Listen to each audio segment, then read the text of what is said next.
Viewers আসসালামু আলাইকুম। এই দেখুন, এটা হচ্ছে আমার পদ্ম ফুলের যে টপ, সেটা এখানে কিন্তু প্রচুর অ্যালগি হয়েছে। প্রত্যেকটা গাছেই কিন্তু আমার অ্যালগি হচ্ছে। আর অ্যালগি সম্পর্কে বেশ কিছু কথা বলেছি, তবে এখন একটা কথা বলি, অ্যালগিগুলোকে কীভাবে পরিষ্কার করা যায় একবার অ্যালগি হয়ে যাওয়ার পর।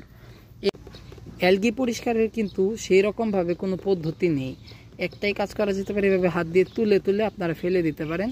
এর চেয়ে বেশি আপনাদেরকে আর আমি কোনো পদ্ধতি শেখাতে পারবো না, কারণ এমন কোনো আগাছানাশক বা কীটনাশক নেই যে অ্যালগি নষ্ট হবে। কারণ এগুলো এক ধরনের গাছ, শৈবাল, এগুলোকে নষ্ট করার কোনো সুযোগ নেই। এমন যদি কোনো হাই এফেক্টেবল বিষ বা কিছু দেওয়া হয় যেটা কিনা এই অ্যালগিগুলোকে নষ্ট করে দেবে, সেগুলো কিন্তু আপনাদের পদ্ম গাছ বা শাপলা গাছকেও ছাড়বে না। সেগুলো কিন্তু ওই পদ্ম বা শাপলা গাছেরও অনেক ক্ষতি করবে। তাই অ্যালগিকে কোনো রাসায়নিক পদার্থ দিয়ে নষ্ট না করে হাত দিয়ে এভাবে তুলে তুলে যদি ফেলতে পারেন, তাহলে কিন্তু এগুলো পরিষ্কার করা সম্ভব।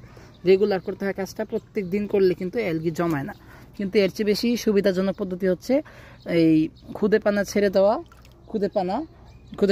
দেওয়া কিংবা মাছ ছেড়ে দেওয়া।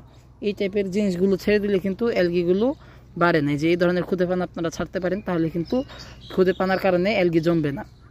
আর মাছ, ছোট মাছ, প্লাটি বা গাপ্পি বা মলি, এই ধরনের মাছ কিন্তু আপনাদের আশেপাশে কোথাও খোঁজ করলে পেয়ে যাবেন। আশা করি প্রত্যেকটা জেলাতেই, আমি তো জানি যে প্রত্যেকটা উপজেলাতেই মোটামুটি লেভেলে এই ধরনের এই ধরনের মাছের কালেকশন থাকে।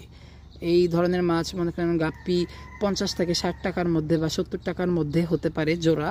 তারপর প্লাটির দামটা একটু বেশি, 100 টাকার মতন হতে পারে। মৌলির দামও এর চেয়ে খুব বেশি হবে না, এরকম একটা 50 থেকে 150 টাকার ভেতরে এই সব কটার দাম জোড়া। তো এগুলো আপনারা এনে ছেড়ে দিতে পারেন। আর তাও যদি না পারেন, আপনারা যারা গ্রামে আছেন, একদম এই ধরনের মাছগুলোর জোগাড় করা সম্ভব নয়, তাদের জন্য সুবিধাজনক হবে আপনারা বিল বা পুকুর বা হাওর থেকে মাছ সংগ্রহ করে এখানে ছাড়ুন। সব মাছ ছাড়া যাবে না। আমি পার্সোনালি রেকমেন্ড করব, আপনারা মাছটাকে চিনবেন কিনা জানি না, আমি কিছুদিনের মধ্যে এনে এখানে ছাড়বো। কারণ আমি একবার প্লাটি মাছ কিনেছিলাম, ভালোভাবে টেকাতে পারিনি, এই কারণে আমি এখন ওই মাছটা আনবো। ওটা হচ্ছে আমাদের আঞ্চলিক ভাষায় অনেকে কান্তি বলে, অনেকে কানপোনা বলে। তো সেটাকে আপনারা কি বলে চিনবেন আমি জানি না, তবে কান্তি বা কানপোনা এই দুইটা নামই আপনাদেরকে বলতে পারবো। তারপর আনার পর আমি অবশ্যই আপনাদেরকে দেখিয়ে দেব এই গাছটি ওই মাছটি ঠিক কীরকম। ধন্যবাদ সবাইকে, আসসালামু আলাইকুম।